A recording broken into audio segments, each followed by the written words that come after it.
After Malthael's disappearance, the Angiris Council appointed his most loyal servant, Urzael, to find him and bring him back to the high heavens. Urzael, accompanied by the sect of maidens who were Malthael's closest followers, set out to find their absent master. They never returned. When I first beheld the Corpse Raiser, I thought myself capable of defeating him. Then he reached out his arm, and the ground in front of him was bathed in a spectral light. The bones of men and beasts rose from the earth and advanced on me. I encountered the most troublesome bats in the caves outside Westmarch.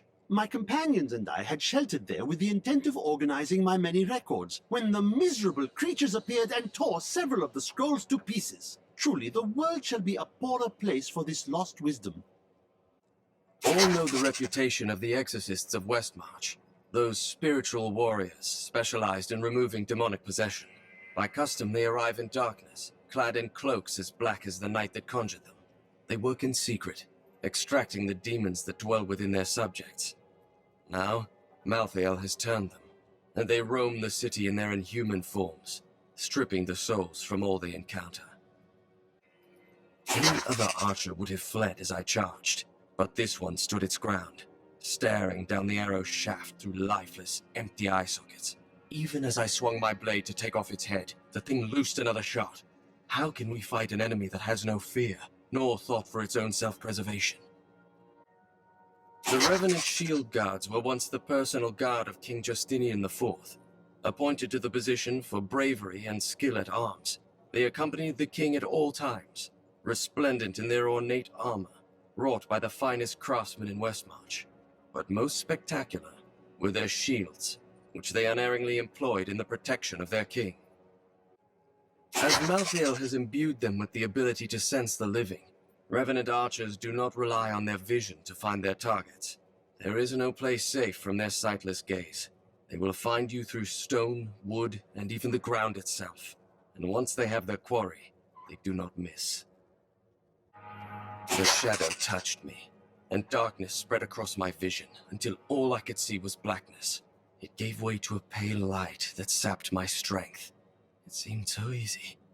But instead, I drew upon the last of my will and fought back. Color flooded back into my sight. The shadow was right before me, and I drove my spear through it. Malthael's fallen angels have brought death to Westmarch, raising an army of reapers from the city's slain defenders. Once, these men and women were our protectors. Now, they are our executioners, scouring the city for every living soul and putting them to the sword. Though this reaper wields a dangerous sword, its shield, with its rows of razor-sharp spikes, poses the greater threat. With a single thrust, it can open a man from waist to throat. That shield was not made for protection. It was made to cripple, maim, and kill.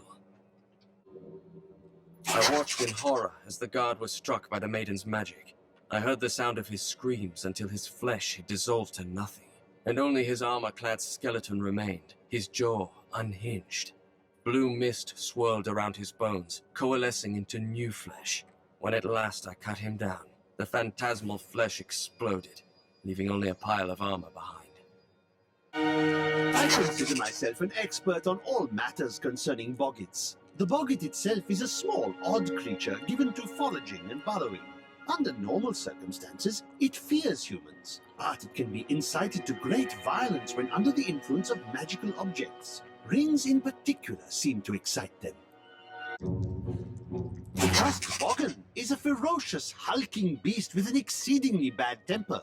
Aided by packs of boggits, it will fight anything that crosses its path.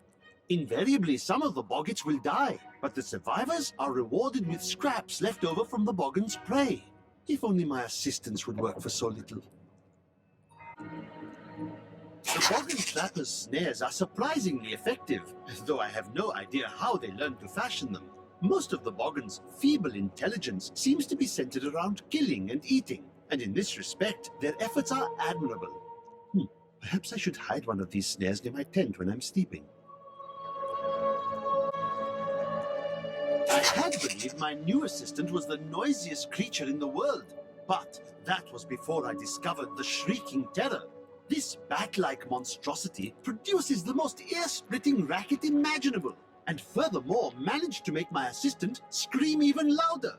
I think my headache will last for weeks now. Searching for the maggot brood has been quite an adventure. I first observed the corpse of one near the road to Westmarch, where it raised such a stench that my new assistant vomited twice on my favorite traveling cloak. The stains came out eventually, but I was sorely vexed.